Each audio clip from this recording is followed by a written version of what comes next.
Now, train drivers at 16 rail companies have today begun a fresh wave of strikes in their seemingly never-ending dispute over pay. Yes, members of the ASLEF union are striking from today until April the 8th, and commuters have been advised not to travel in the meantime. Well, let's go live to Manchester Piccadilly now and speak to GBNews North West of England reporter Sophie Reaper. Sophie, how much disruption is there?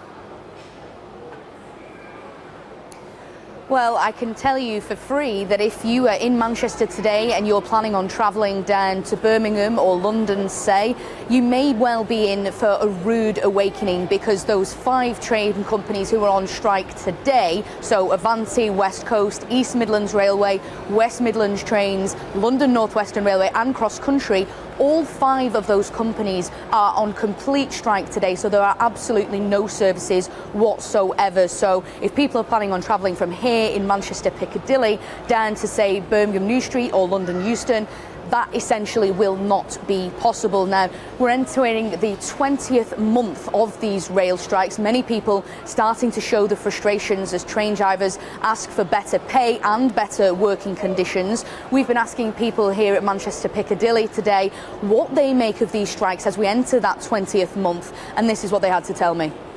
What are your thoughts on them? Do you think we just need to get a deal there sorted out, or...? We've got to get something sorted. It's gone on for over 18 months now. Trains missing today, trains missing tomorrow. And then you've got the usual bits and pieces of trains delayed, trains cancellations.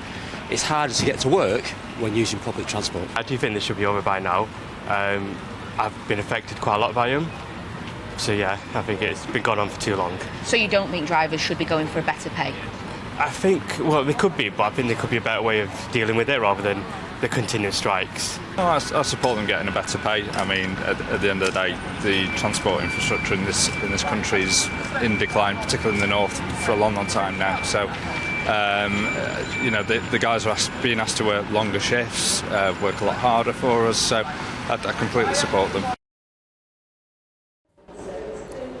I think there's a really overwhelming sense of passenger frustration. They just want it sorted out one way or another. Now, ASLEF's General Secretary Mick Whelan has commented on this, saying those votes show yet again a clear rejection by train drivers of the ridiculous offer put to us in April last year by the Rail Delivery Group. Now, that ridiculous offer that he refers to there is an 8% pay rise, which the Department of Transport says would see the average train driver's salary increase from £60,000 to £65,000. But of course, it's not just about pay, it's also about working conditions. But the issue remains that if they can't get round a table and hash this out, that ultimately it is the rail passengers who are losing out.